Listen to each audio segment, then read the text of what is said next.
Political Vigilante. My name is Graham Elwood. We have from the Get Your News On with Ron and a regular contributor to the Jimmy Dore Show, Ron Placone. So when I heard Nina Turner was running, I was like, awesome. When I heard she was running as a Democrat, I was like, why? I hope she wins. I'd love to see her in there, but right. You can't reform that party from within. Why is she not running as a People's Party? She was at the convention that you and I were both at the end of August. She can't because of the timing of it. I mean, that's why it's a weird case. I mean, and I'm with you. I didn't love the fact that she's going to run as a Democrat, but it did not, for me, it wasn't like, I still support her and hope she wins. And, the quickest answer to like, well, why wasn't it movement? Well, because it's a special election. It's gonna take place before movement is looking to have any type of ballot presence. It's going to be before 2022 because it's a special election. So that wasn't really an option available to her. Would I have preferred she just straight up run as an independent?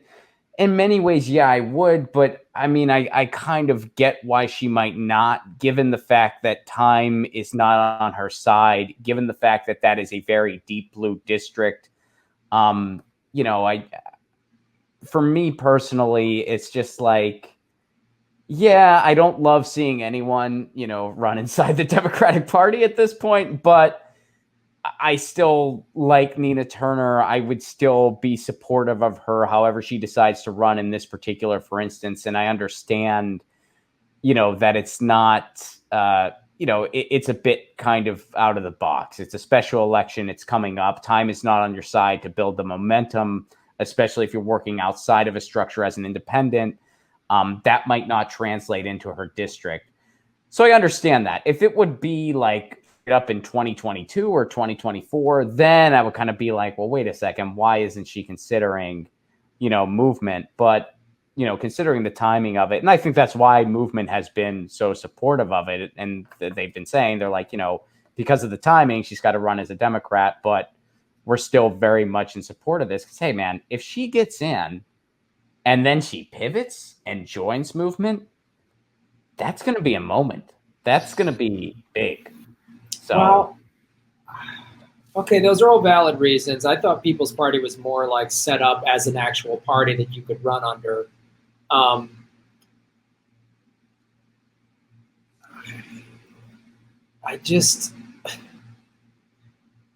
can't hold out any hope that Nina Turner, if she gets in, is going to leave the Democratic Party and join the People's Party. Because I could see her doing that. I really, I could see her doing that. Yeah. I think that she, we'll never know unless she's in that position to do it or not do it. But I think that if anyone is kind of willing to just like walk away, part of it is kind of up to the movement itself to really make it a viable structure so that people kind of have that option. Right now it's like you've seen so many people who would rather not dem enter, but they still want to get into the electoral side of things, really feel like they have little other choice at the moment, and for me, it's just, I'll still support the individual if I believe that they'd be if they'd be good in office. It's not a disqualifier for me, but I don't like the fact that that's where the system is. I don't like seeing Shahid Buttar running as a Democrat. I'll still support Shahid Buttar because I think he'd be a person in office, especially compared to Nancy Pelosi. I don't like seeing Angelica Duenas running as a Democrat, but I'll still support Angelica Duenas because I think she'd make an excellent politician. But I think that hopefully come 2022, there is a viable option outside of the Democratic Party that I'm hoping is the People's Party. And I could see, as far as the progressives that have infiltrated, should Nina Turner win her special election, which I do hope she does, she's the person I could see pivoting and I don't. There's no one else I could see doing that more so than her. Yeah, I mean, it's going to take somebody like that. The People's Party needs a cup. It needs at least one big name defection. Is what it's going to need, because if you put a bunch of no name people up there, okay, great.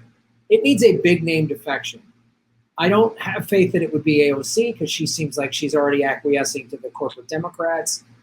Maybe some other members of the squad might. Nina Turner always seemed like, because she spoke at that convention in August, I was like, yeah. So but then I don't know. She still has always been a Democrat, and I don't have faith that anyone that's aligning themselves with this part, the Democratic Party, the party that bails out banks, the party that votes for war, the party that won't give us Medicare for all, just like, I mean, I'd love to be wrong. I would love it. I would love it if she wins and then says, "Oh, I can't change this party, and I'm gonna join People's Party," and this is like part of their strategy for 2022, because she'd be running for re-election then, right? Right.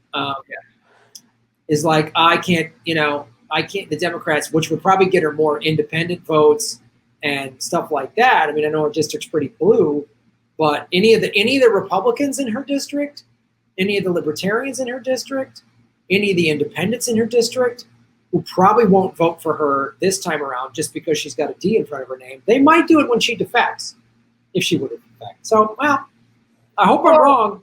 I mean, if it gets her in the gate, and, and I'd imagine she does, and, again, I'm just speculating. I guess I don't know for sure. None of us do, but like, I would like to think she maybe has a strategy to potentially be the People's Party candidate in 2024. So, I mean, if it gets her in the gate and she for president, you mean running for president in 2024? Running for president in 2024. Yeah. Okay. If there's a long strategy to this, I'm all for it. But we just talked about, AOC not wanting to, hold her vote for Medicare for all. She's already acquiesced. So, like, I just worry. No, I hear you. I share those concerns. I don't not share those concerns. I definitely do. And if it would be something like she wins and then she's like, well, I'm a Dem now. Sorry, guys.